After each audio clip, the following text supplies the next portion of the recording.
उम्रा पर जाने वाले लोगों के लिए बहुत ही बड़ी खुशखबरी निकल करके सामने आ चुकी है। सऊदी अरब ने अब इन देशों से समझौता किया है, जिसके चलते अगर इन देश के नागरिक उम्रा करने के लिए जा रहे हैं या फिर वे लोग हज करने के लिए जा रहे हैं तो अब उनका खर्चा कम होगा। हज और उम्रा का खर्चा गया है। तो अगर आप भी हज करना चाहते हैं या फिर आप उम्रा करना चाहते हैं तो कौन कौन से मुल्कों से समझौता किया है और उनका कितना रुपया कम, भारत में रहते हैं, पाकिस्तान में रहते हैं, इंडोनेशिया में रहते हैं या फिर किसी भी मुल्क में रहते हैं, आप भी हज करने की सोच रहे हैं या फिर आप उम्रा करने के लिए सोच रहे हैं तो अब आपका कितना खर्चा कम होगा, पहले कितना खर्चा होता था और अब कितना खर्चा होगा, पूरी जानकारी देंगे आज के वीडियो में कि सऊदी गवर्नमेंट ने कौन से मुल्कों से ये समझौता किया है कि वहाँ का हज का और उम्रा का खर्चा अब कम हो गया है। तो अल्लाह पाक से दुआ है जितने भी हमारे हुज्जाज इकराम, जितने भी भाई करने की चाहत रखते हैं, अल्लाह पाक उनको जल्द से जल्द हज उम्रा करा दे। जो भी लोग बीमारी से मुब्तला हैं, अल्लाह पाक से दुआ है उनको अता फरमा दे। जो अपने वालिदैन को हज उम्रा पर लेकर के जाना चाहते हैं या फिर हज उम्रा कराना चाहते हैं तो अल्लाह पाक उनके कारोबार में बरकतें अता फरमा दे। और जो लोग बे औलाद हैं, अल्लाह पाक से दुआ है उनको नेक साहिब औलाद अता फरमा दे, आमीन। हज पर जाना हर किसी का सपना होता है, लेकिन कुछ लोग पैसों की तंगी के कारण हज नहीं कर पाते हैं, तो ऐसे लोगों के लिए उम्रा करना बहुत ही सरल तरीका है। वे लोग मक्कातुल मुकर्रमा और मदीना मुनव्वरा की ज़ियारत करना चाहते हैं, हज पर नहीं जा पा रहे हैं, इतना रुपया खर्च नहीं कर पा रहे हैं तो आसानी से उम्रा कर सकते हैं। लेकिन सऊदी गवर्नमेंट ने अब इन देश के साथ समझौता किया है जिससे हज और उम्रा का खर्च अब पहले के मुकाबले कम होगा। तो कितना रुपया कम खर्चा होगा इस पर चर्चा कर लेते हैं। तो चलिए वीडियो को लास्ट तक जरूर देखें और वीडियो को लाइक भी कर दें, चैनल को सब्सक्राइब कर लें। हज और उम्रा मंत्री डॉक्टर तौफीक अल राबिया ने पाकिस्तान के साथ एक नए समझौते पर हस्ताक्षर करने की घोषणा की, जिसका उद्देश्य दोनों देशों के बीच उड़ानों की संख्या बढ़ाना और साथ ही उस देश से हज और उम्रा यात्रियों के लिए लागत कम करना, यानी फ़्लाइटें ज़्यादा से ज़्यादा होंगी, ज़्यादा से ज़्यादा लोग हज करने के लिए जाएंगे, उम्रा करने के लिए जाएंगे और ऐसे में उनका खर्चा भी कम होगा। क्योंकि सऊदी गवर्नमेंट का विज़न है 2030 में कम से कम 1 करोड़ हुज्जाज इकराम को हज पर बुलाने का और वहाँ पर इंतजामात के लिए विशेष सुविधाएँ प्रोवाइड करवाने का। तो ऐसे में अलग अलग मुल्कों से ये समझौता होना शुरू हो चुके हैं, जिसके चलते पाकिस्तान से हुआ है, आगे चल कर के दोस्तों किसी अन्य मुल्क से, फिर किसी और मुल्क से, इसी प्रकार से अब हज का कोटा भी बढ़ जाएगा। पहले जो लोग आवेदन करते थे उनका आवेदन स्वीकार नहीं हो पाता था, हज की लिमिट पूरी हो जाती थी, लेकिन अब क्या होगा, लिमिट बढ़ा दी जाएगी, कोटा बढ़ा दिया जाएगा। जितने भी लोग आवेदन करेंगे उतने लोगों को जाने का मौका मिल सकेगा। हज और दोस्तों उम्रा यात्रा के अंतिम चरणों के दौरान मंत्री, यानी जो सऊदी अरब के मंत्री पाकिस्तान में आए तो यात्रा के अंतिम चरण के दौरान मंत्री मंगलवार को दक्षिणी बंदरगाह शहर कराची में नुसुक प्रदर्शनी का उद्घाटन भी उन्होंने किया।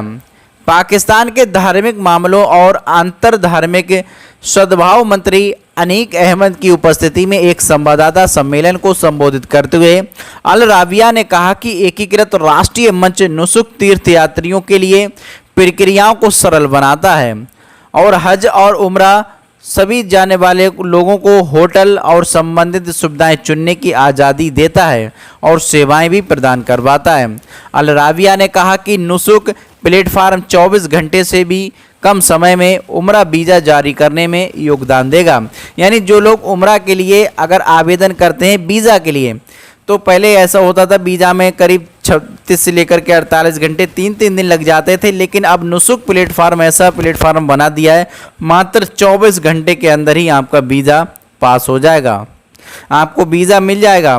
और वीज़ा की अवधि को भी 30 दिनों से बढ़ा करके अब 90 दिनों के लिए किया गया है। पाकिस्तानी सभी हुज्जाज इकराम के लिए ऐतिहासिक और सांस्कृतिक स्थानों की यात्रा कर सकेंगे और सऊदी अरब के किसी भी क्षेत्र की यात्रा कर सकेंगे। हमारा लक्ष्य उम्रा को एक अविस्मरणीय ऐतिहासिक अनुभव बनाना है। उन्होंने कहा, अल राबिया ने कहा कि नुस्ख प्रदर्शनी मंगलवार को कराची में खोली गई। उन्होंने कहा कि प्रदर्शनी में बड़ी संख्या में सऊदी और पाकिस्तानी पर्यटक और उमरा कंपनियां शामिल हुईं। मंत्री ने कहा कि हज मंत्री के रूप में ये उनकी पाकिस्तान की पहली यात्रा है और ये ऐतिहासिक संबंधों के विस्तार के रूप में जो दो पवित्र मस्जिदों के संरक्षक राजा सलमान और क्राउन प्रिंस और प्रधानमंत्री की सीधी निगरानी में हैं। अल राबिया ने कहा कि दोनों देशों के बीच सभी संयुक्त प्रयासों ने पिछले साल पाकिस्तानी उमरा तीर्थयात्रियों की संख्या को 10 लाख से अधिक बढ़ाने का योगदान दिया।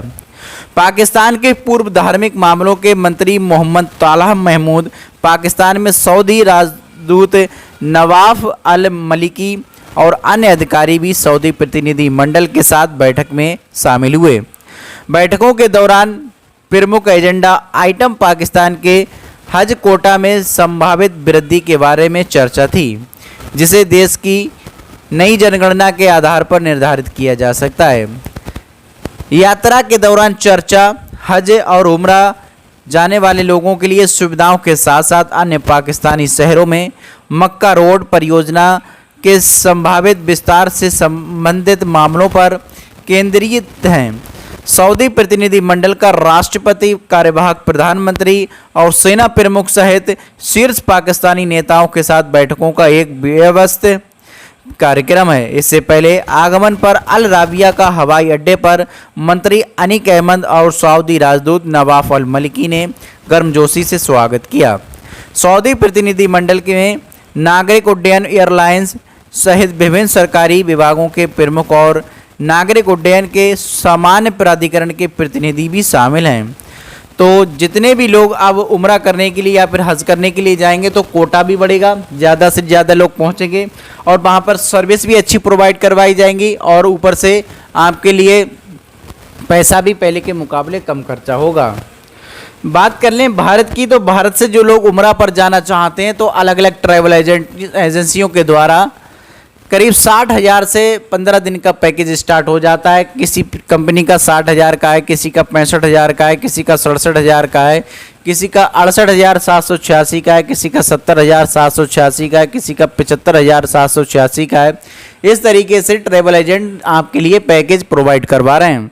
तो आप जिस भी मुल्क से जाना चाहते हैं अपने क्षेत्र की दोस्तों जो ट्रैवल एजेंट हैं वहां से संपर्क करें और अच्छी ट्रैवल एजेंसी का चयन करें, क्योंकि धोखाधड़ी आज के दौर में बहुत हो रही है। धोखाधड़ी से बचें।